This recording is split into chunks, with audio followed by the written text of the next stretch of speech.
할렐루야. 여러분 오늘 말씀을 우리 전해주실 우리 선교사님은요, 인도 하이데라바드, 좀 발음하기가 좀 그러네요. 하이데라바드에 우리 교회 우리 청년부에서 이렇게 소개를 하더라고요. 훈남 선교사로. 훈남 선교사. 저도 보니 오늘 참 잘생기셨어요. 저보다는 좀 못생기셨는데 참 잘생기셨어요. 강산이 변해도 하나님을 사랑하는 마음, 영혼을 사랑하는 마음, 우리 성도를 사랑하는 마음은 변함이 없는 이강산 선교사님이십니다. 2000년도 3월 달에 여의도에서 파송을 받아서 벌써 20년이 되셨죠. 또 인도에 가셔서 인도의 중부에서 약간 남부 쪽으로 있는 내륙 지방에 있는 하이데라바드입니다. 그곳에서 제자 양육을 통해서요, 36개, 현재 36개의 제자들이 나가서 교회를 세우고 막 번창하고 또 교회가 부흥되고 있습니다. 우리 선교사님 통해서요, 오늘 은혜 받도록 우리 선교사님, 우리 할렐루야를 하나님께 먼저 영광 돌리고 큰 박수로, 여러분 강사님에게 힘을 주려면요, 소리를 질러줘야 돼요. 소리를. 아셨죠? 우리 강사님 나오실 때 할렐루야라 우리 소리를 지르면서 박수 치면서 우리 맞이하겠습니다. 할렐루야!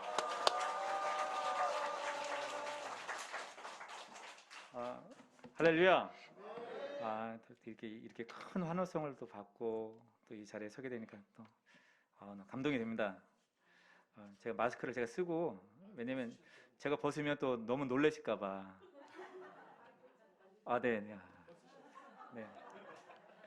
네, 할렐루야. 정말 오늘 이 동대문 성전에 이렇게 불러주셔서 함께 은혜 나눌 수 있게 해주시면 하나님께 감사하고 이제 목사님께 감사드립니다. 오늘 본문 말씀 다 아시는 말씀이죠?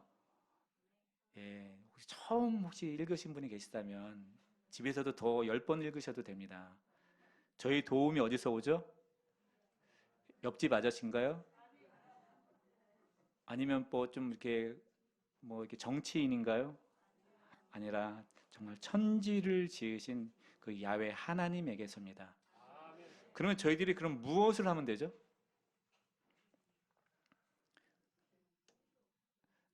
엄마가 물 한 잔 준다 그러면, 엄마가 뭘 주면은 어떻게 되죠? 예, 손 내밀어 받으면 되잖아요. 그런 것처럼 정말 하나님께서 이 코로나19 상황 가운데서도 일하시고 역사하고 계십니다.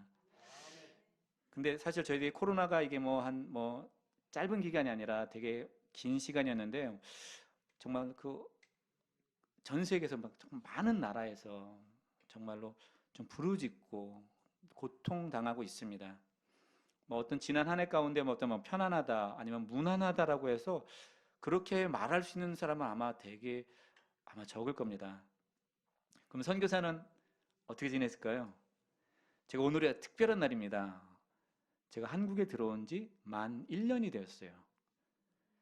그러니까 제가 기적적으로 인도에서 나왔는데, 우선은 제가 비자 때문에 매년 선교대회 때 나와서 비자를 새로 발급받고 돌아갔는데요, 작년에는 나올 수가 없는 겁니다. 왜냐면 코로나 때문에 비행기가 없어요. 근데 하나님 정말 길을 여시고, 하늘길을 여시고, 재정을 여셔가지고 제가 기적적으로 나와서 다시 이제 돌아가야 되겠다. 그리고 이제 준비를 했는데 또 대사관의 문을 닫더라고요. 그리고 돌아갈 수가 없는 상황이었고, 그런 시간들이 되게 길어졌습니다. 그리고 1년이 지났습니다. 그럼 이 1년 동안 제가 어땠을까요? 제가 갑자기 한국에서 쭉 생활하다가 그냥 있는 게 아니라 선교지에서 이 한국 땅에 왔는데요, 참 안타깝게도 제 공황장애가 오더라고요. 그래서 제가 찾아봤습니다. 이게 뭐지? 내가 왜 이러지라고 찾아봤더니 상태가 좀 증상이 있더라고요. 그거를 이렇게 한번 테스트 해봤습니다. 인터넷에 검색하고 테스트를 해봤더니 제가 우수한 성적으로 공황장애 할렐루야! 당장 전문의와 상담을 해라. 아이고, 어찌 이런 일이만. 그러니까 근데 제가 계속 그걸 갖고 있을까요? 또 성령 하나님께서 역사하셔서 그걸 극복할 수 있었습니다. 할렐루야. 그리고 2021년 새해가 밝았습니다. 근데 저에게 이게 새해가 희망찬 새해 막 이런 게 아니라 막 스트레스 해. 왜냐면 인도에서는 그 성탄절이 거의 11월 말부터 1월 초까지 거의 한 달 넘게 축제를 합니다. 예배하고 모여서 찬양하고 축제를 하는데 항상 매년 그렇게 항상 성도들과 함께 교제 나눔이 있었고 그 은혜를 나눴는데 그 한국에서 성탄절을 맞이하고 또 코로나니까 얼마나 좀 예전 같지 않잖아요. 그리고 새해를 맞이하니까 막 제가 마음에 또 막 무너지더라고요. 그러니까 이게 뭐가 찾아왔냐면 이제 위무기력증. 아무리 제가 뭘 먹어도 소화가 안 되더라고요. 제가 가스 할명수를 몇 박스를 먹고 아무리 제가 뭔가를 해도 이게 힘들더라고요. 근데 지금 어떨까요? 지금은 또 이 위무기력증도 다 회복이 되었습니다. 할렐루야. 근데 이게 한국이 좋죠. 근데 사실 한국도 어려운 환경 가운데 있지만 그냥 환경 자체를 비교한다면 인도나 그다음에 한국을 비교했을 때는 참 좋던데 이게 마음이 편치가 않으니까요. 참 이게 사는 게 아니더라고요. 이 한국 땅에서 얼마나 수고가 많으세요. 고생이 많으십니다. 그러나 제가 이게 인도를 생각할 때마다 계속 좀 눈물이 나고 막 기도하고 그 이런 위무기력증도 오고 공황장애도 오고 했는데 지금은 이게 하나님 은혜로 다 극복이 되었고 주만 바라보게 되었는데 제가 왜 공황장애가 오고 왜 무기력증이 오고 왜 나에게 이런 일이 왜 이런 어려움들이 있을까? 다 함께 저를 따라 하시기 바랍니다. 주님께 초점이 흐려지면 당한다. 그럼 누구를 바라보아야죠? 우리에게 도움을 주시는 우리 야훼 하나님을 바라봐야 될 줄 믿습니다. 예수 그리스도를 바라봐야 될 줄 믿습니다. 성령님과 동행해야 될 줄 믿습니다. 주님께만 초점 맞추면 은혜가 보입니다. 인도하심이 있습니다. 제가 이게 좀 간증을 나누려고 그러는데 이게 제가 뭐 선교사니까 아니면 뭐 특별한 사람이니까가 아니라 좀 하나님은 지금도 살아서 역사하심을 여러분에게 나누고 또 하나는 이강산 선교사를 기억하는 것이 아니라 지금도 살아서 역사하시는 그 하나님을 바라보시기 바랍니다.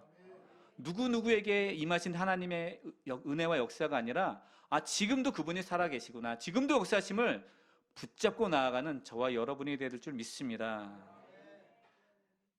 제가 이 어떤 모든 것이 회복이 되어진 다음에 제가 다시 이제 정신 차리고 당하지 않기 위해서 제가 주님만을 바라보고 말씀을 묵상하고 또 성령님 붙잡고 나갔을 때 많은 은혜들이 있음을 제가 보게 되었습니다.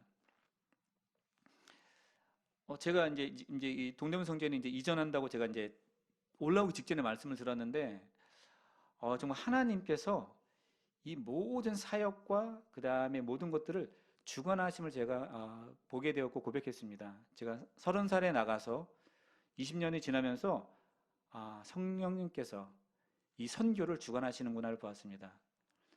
보통 선교사가 현지에 가면요, 현지인들도 그래요. 현지인 제자들도 선교사님이 후원 일으켜서 교회도 세워주고 센터도 세워주고 신학교도 세우고 구제사역도 하고 다 그렇게 하는 거로 생각합니다. 저도 그렇게 생각했어요. 근데 하나님은 그렇게 일하지 않으셨습니다.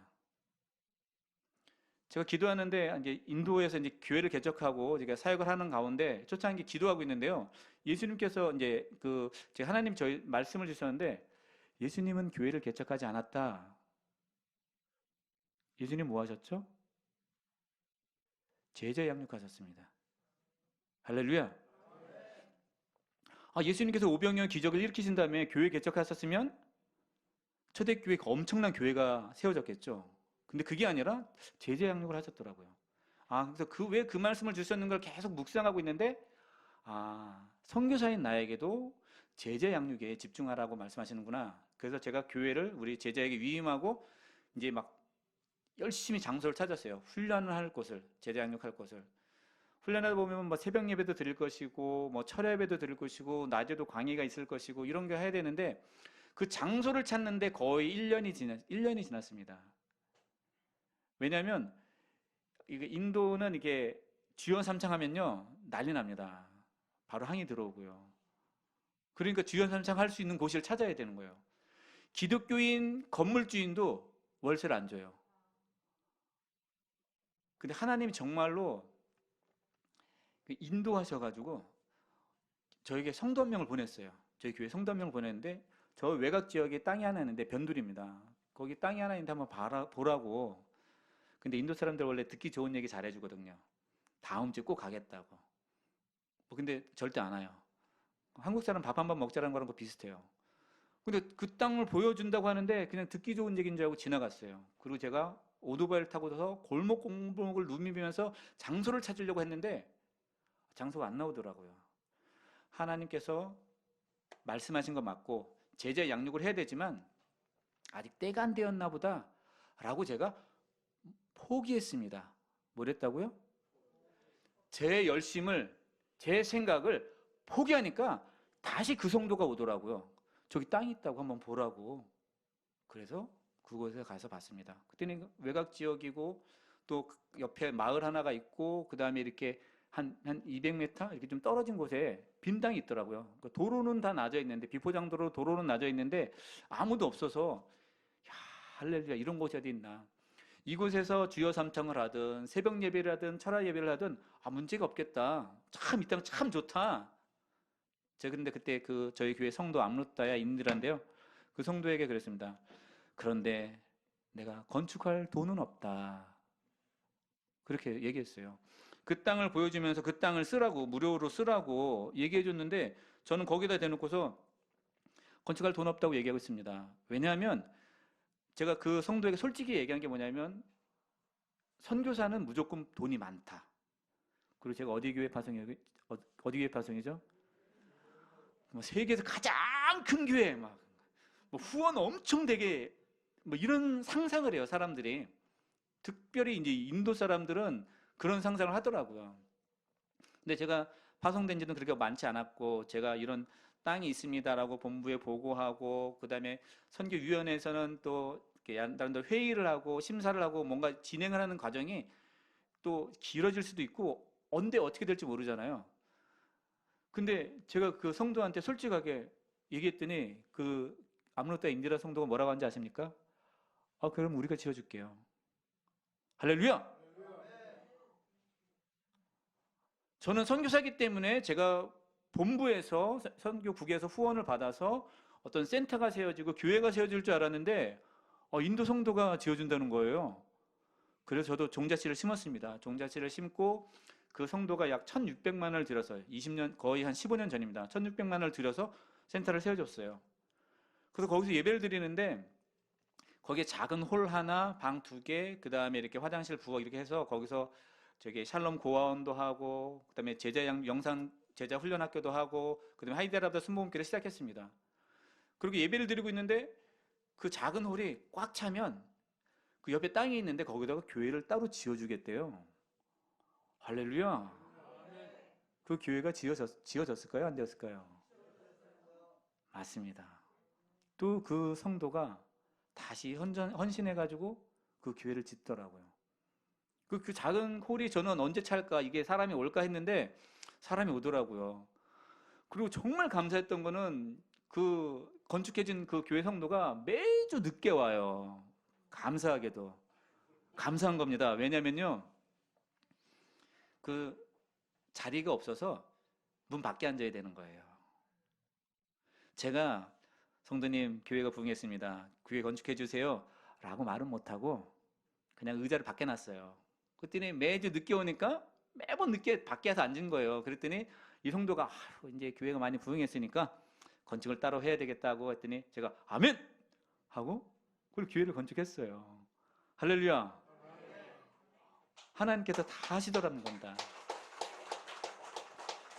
그리고 두 번째 그러니까 저희가 그 제자 양육을 했던 그곳에서 저희 이제 피터라고 하는데 베드로 그 제자가 저희 대로변 건너편에서 교회를 개척했어요. 그 개척한 곳은 그 인도 공립학교, 정부학교 나무 그늘 밑에서 예배를 했어요. 근데 거기서 예배를 드리고 있길래 근데 열심히 해라라고 했는데 나중엔 와달래요. 도와달라 그래서 제가 이제 주일날 가서 도와줬습니다. 인도는 이게 그 예배 시간이 조금 길습니다. 조금 깁니다. 보통은 한 3시간 정도 드려요. 그래서 찬양 1시간, 기도 1시간, 설교 1시간. 그때 그 성령님의 기름 부으심이 있고 이 목사님이 말해 뭔가 좀 필이 꽂혔다 그러면 한 설교 한 2시간 합니다. 준비되셨나요? 저를 불렀으니까 한 그 정도는 감당하시기 바랍니다. 성탄절 제가 축제라고 했잖아요. 설교 얼마나 할까요? 아닙니다. 한 5시간 해야 됩니다. 중간에 예배를 잠깐 멈추고 양 한 마리 잡아가지고 다 구워 커리 만들어서 다 같이 먹고 또 예배 드려요. 한 7시간, 8시간 드립니다. 할렐루야. 준비되셨나요? 제가 그랬습니다. 한 번은 제가 그랬어요. 왜 이렇게 예배가 기냐? 정말로 딱 간절하게 우리가 3만 원 마음으로 예배 드리고 집에 가야지 왜 이렇게 예배가 기냐? 설교를 막 2시간, 3시간 이렇게 왜 이렇게 기냐 그랬더니 저희 사역자가 그러는 거예요. 주예전에 나와서 말씀 듣고 찬양하고 기도하고 또 말씀 듣고 이게 너무 좋다는 거예요. 근데 집에 가면 텔레비전 보고 이웃집 사람들이랑 얘기하다가 싸우고 자고 이게 육에 속한 모습이고 인도 사람들은 보통 이게 얘기 잘 하다가도 싸움을 잘해요. 말싸움을 잘해요. 그러니까 주일날 집에 가서 있다가 괜히 이웃집들하고 싸움하는 거예요. 그거보다는 주예전에 나와서 3시간, 4시간, 5시간 예배하는 게 훨씬 낫더라고요. 할렐루야. 예배를 사모하시기 바랍니다. 근데 그 두 번째 그 메디빨리 교회인데요. 나무 그늘 밑에서 예배를 드려요. 나무 그늘 밑에서. 근데 인도는 햇빛이 강합니다. 3시간 정도 예배 드리면 어떻게 되죠? 성도들이 돗자리 들고 옆으로 가요. 예배 시간에. 햇빛 피하려고. 자꾸 마음이 쓰이더라고요. 아, 이 성도들 어떡하나. 그런데 힌두교 사람들이 그 나무 그늘 밑에서 예배 드리는 것도 꼴 보기 싫대요. 나가라고 하더라고요. 그래서 이거는 사유지도 아니고 국유지이고 정부 학교고 근데 여기서 뭐 예배 드리는데 왜 나가라 하냐 그랬더니 마음에 안 든대요. 그래서 저희들이 그 나리마니 성도 집에 가서 예배를 드렸습니다. 인도 사람들 집이 되게 작아요. 그러니까 막 거실, 부엌, 방, 심지어는 앞마당, 심지어는 도로까지 나갔어요. 막 부흥하고 있었습니다.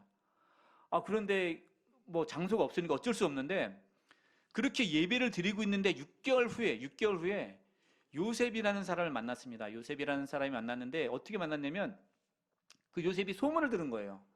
어떤 기독교 공동체가 나무 그늘 밑에서 예배 드리고 있는데 쫓겨났다. 그러니까 저희 찾으러 다닌 거예요. 근데 6개월 걸려서 만났더니 자기 집에서 예배 드려달라고 하더라고요. 그 요셉 성도 집을 방문해 봤더니 1층은 이제 자기 집이에요. 그리고 2층은 기둥을 올려놓고 이 콘크리트를 쳐놨어요. 그러니까 3층까지 올리려고. 그러니까 2층에는 기둥이랑 이제 콘크리트 슬라브가 딱 쳐져 있더라고요. 이 2층을 자기 죽을 때까지 교회를 써달라는 겁니다. 할렐루야! 저는 그 성도에게 자기 죽을 때까지 이 장소를, 이 2층 집을 교회를 써달라는 그 성도에게 제가 물어봤습니다. 요셉, 당신 언제 죽을 거냐?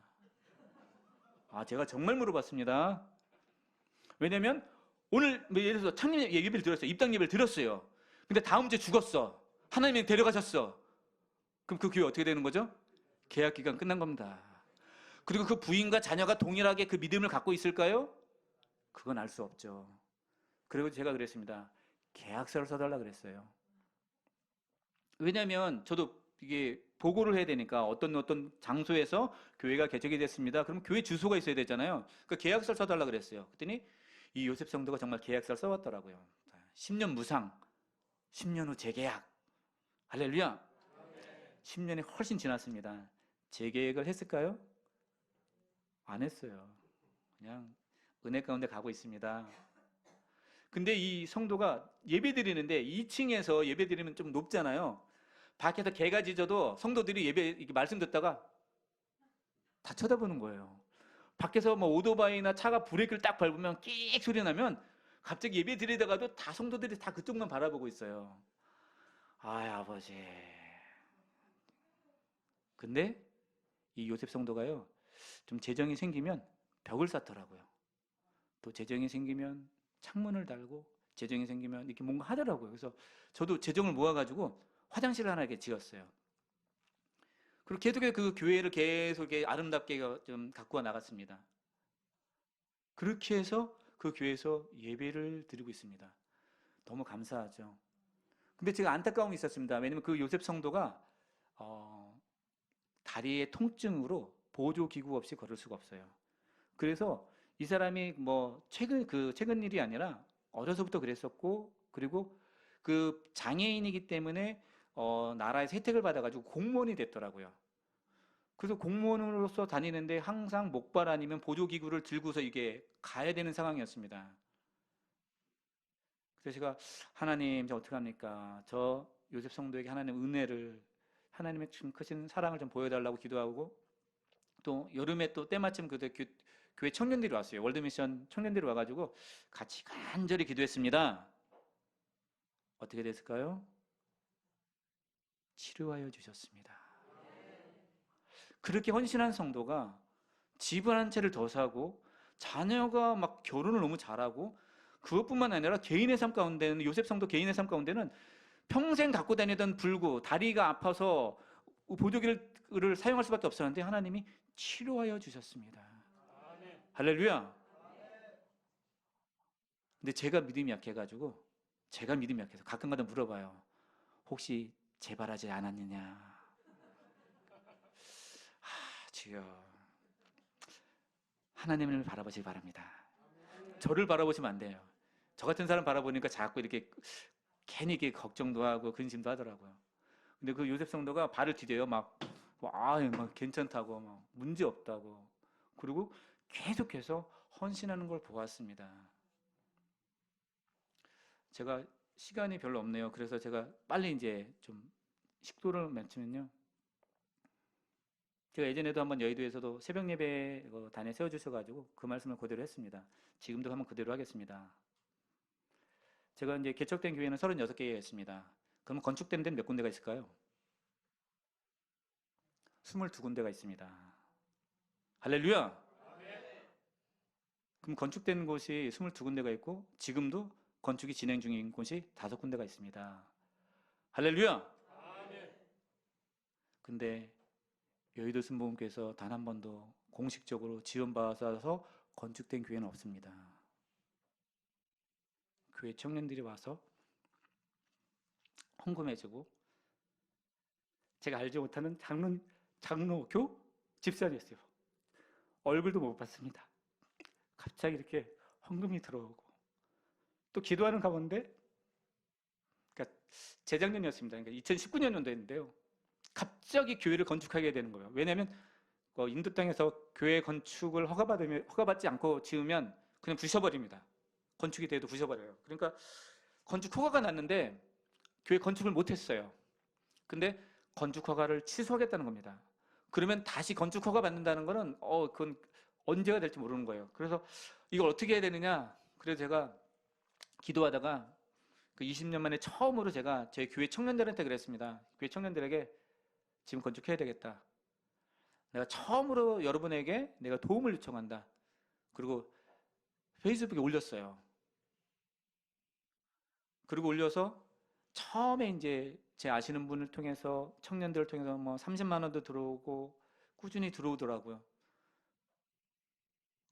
제가 왜 청년들이라고 하면 제가 여의도에서 사역하지 않았습니다. 제가 이제 여의도에서 신앙생활하고 한 세대의 선교학과 나왔지만 제가 선교사로 바로 지원해서 나갔어요. 그러니까 아시는 어떤 좀 이렇게 목회자님이나 아니면 다른 아시는 분들이 없었어요. 그러니까 저하고 사역했던 건 월드미션 청년들이었어요. 그러니까 그 청년들에게 얘기했더니 헌신하더라고요. 얼마가 모였을까요? 2,700만 원이 모였습니다. 그래서 건축을 쫙 진행했어요. 그리고 제가 안타깝게도 제가 여기 나와 있으면서 그 헌당 예배는 못 들어갔어요. 하나님이 하시더라고요. 그 많은 교회를 건축하는데 20개가 넘는 교회가 건축되어지는데 하나님이 다 하시더라는 겁니다. 제가 인맥이 있고 제가 재정력이 있고 뭘 잘해서가 아니라 하나님이 하시는구나. 하나님이 하시는구나. 하나님이 하십니다. 우리가 그분을 바라볼 때, 천지를 지으신 야훼 하나님을 바라볼 때, 성령 하나님을 바라보고 의지하며 나아갈 때 그분이 행하십니다. 할렐루야. 그러다가 작년에 코로나19가 터졌는데 갑자기 봉쇄령이 내렸어요. 모든 게 다 막혔습니다. 다닐 수가 없는 상황이었습니다. 코로나 때문에 무서워하는 게 아니라 굶어 죽을 상황이었습니다. 그래서 제가 이제 집에서 밥을 먹고 있고 밖에 나갈 수가 없었어요. 이제 집에서 밥을 먹고 있는데 마음이 너무 안 좋은 거예요. 식탁에 앉아서 밥을 먹고 있는데 그 우리 이제 사역자들, 그다음에 교회 성도들, 그 주변에 있는 그 빈민가에 있는 사람들이 자꾸 눈에 밟히니까 밥이 안 넘어가더라고요. 이거 안 되겠다. 그리고 제가 두 번째로 원래는 제가 그동안 제가 이렇게 요청한 적이 없었어요. 그러다가 안 되겠다. 청년들한테 그랬습니다. 너희들 10,000원씩만 헌금해라. 그랬더니 그 청년들이 또 후원을 일으켰습니다. 저는 제 계획은, 목표는 어찌하든지 쌀과 야채들과 어떤 생필품을 사다가 전해주는 거였어요. 제 생각엔 한 250만 원, 한 300만 원 좀 모이면 참 감사하겠다라고 했습니다. 근데 얼마 모였을까요? 2,500만 원이 모이더라고요. 정말 알지 못하던, 그리고 연락도 제대로 제가 지난 20년 동안 매번 연락하고 있지 않았습니다. 근데 이렇게 제가 도와달라고 했더니 또 청년들이 와서 도와주더라고요. 제가 한 번 도와줄 때 2,000명, 그리고 7번을 계속 도와줬습니다. 그런데 하나님이 정말 그들을 먹이시고 입히시는 걸 보았습니다. 할렐루야. 그리고 제가 작년에 인도에 한국에 돌아와서 이렇게 1년 동안 쭉 있는데요. 제가 하나님을 바라보지 않고 초점이 흐려지니까 제가 막 공황장애고 무기력증이고 이랬었는데 다시 정신 차리고 하나님을 바라봤더니 하나님이 지금도 얼마나 일하고 계시는지요. 제가 온라인으로 교육을 했습니다. 온라인으로 교육했더니 거기서 제자가 양육이 되어지고 그 양육된 제자가 작년 말 11월 달하고 올해 1월 달에 교회를 개척하더라고요. 그것도 감사했는데 갑자기 교회를 건축하더라고요. 아니, 이 상황 가운데 제가 도와줄 수 없는데 자꾸 그 일하시는 그 하나님을 보았습니다. 이 상황 가운데도 하나님은 그러니까 인도에 있지 못하지만 그러나 어느 곳에든지 하나님이 일하시는구나. 또 그 제자를 통해서 계속 일하시는 걸 보았습니다. 그럼 마지막으로 이제 나누겠는데요. 정말 하나님께서 그 모든 상황을 열어주시는데 제가 이제 본부에서 선교비를 받습니다. 여의도 순복음교회 선교국에서 선교를 받는데요.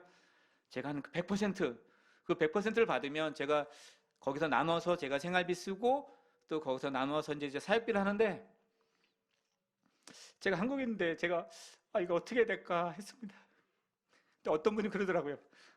선교사님, 한국에서 5인 가족이 살려면 너무 이제 어려우니까 그냥 그걸 그냥 선교비로, 사역비로 쓰세요. 아니, 생활비로 쓰세요. 그러는 거예요. 그래서 내가 선교비를 생활비로 다 쓴다는 게 저한테 너무 어려웠습니다. 그러니까 마음에 편치 않았어요. 그래서 하나님 믿습니다 하고 제가 그 100%를 다 그냥 보냈어요.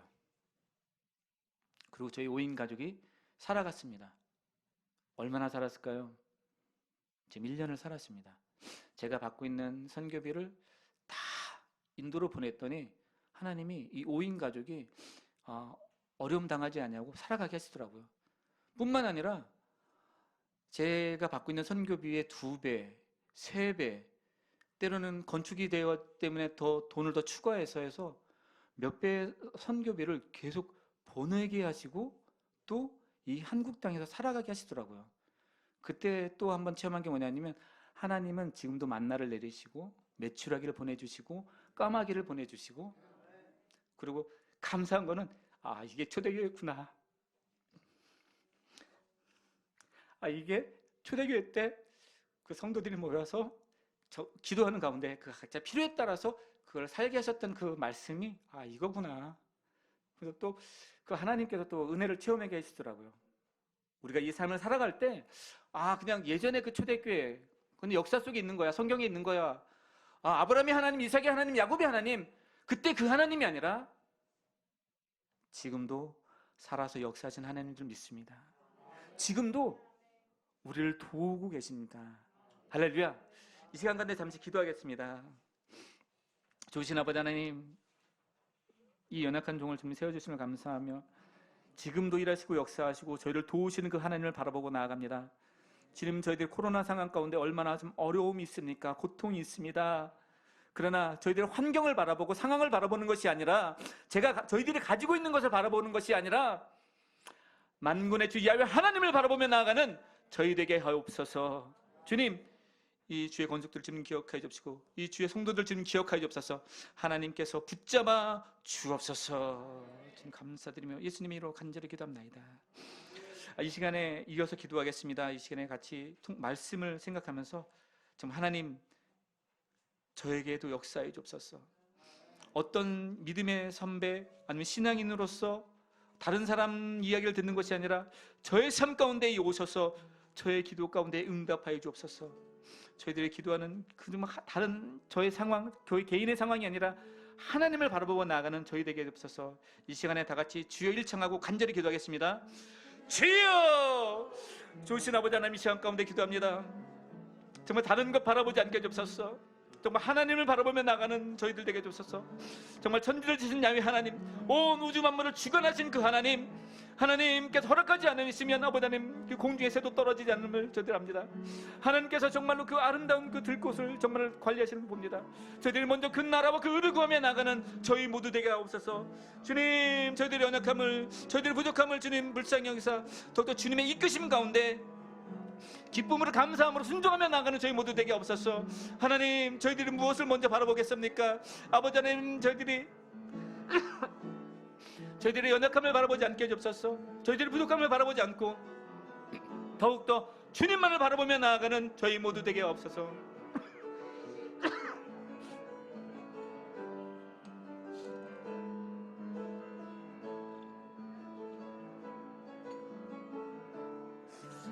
하나님이 일하실 때 정말 놀라운 역사가 있습니다. 저희들이 수고하고 애쓰는 그것보다 그럼 하나님의 그 손길이 저희들이 간절히 필요합니다. 저희들 삶 가운데 임하여 주옵시고 역사해 주옵소서.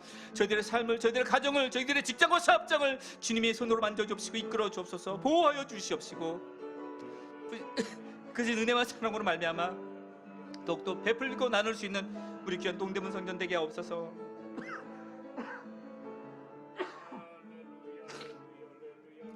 주님 감사드립니다. 주님 영광 받아 주옵소서. 주님 감사합니다.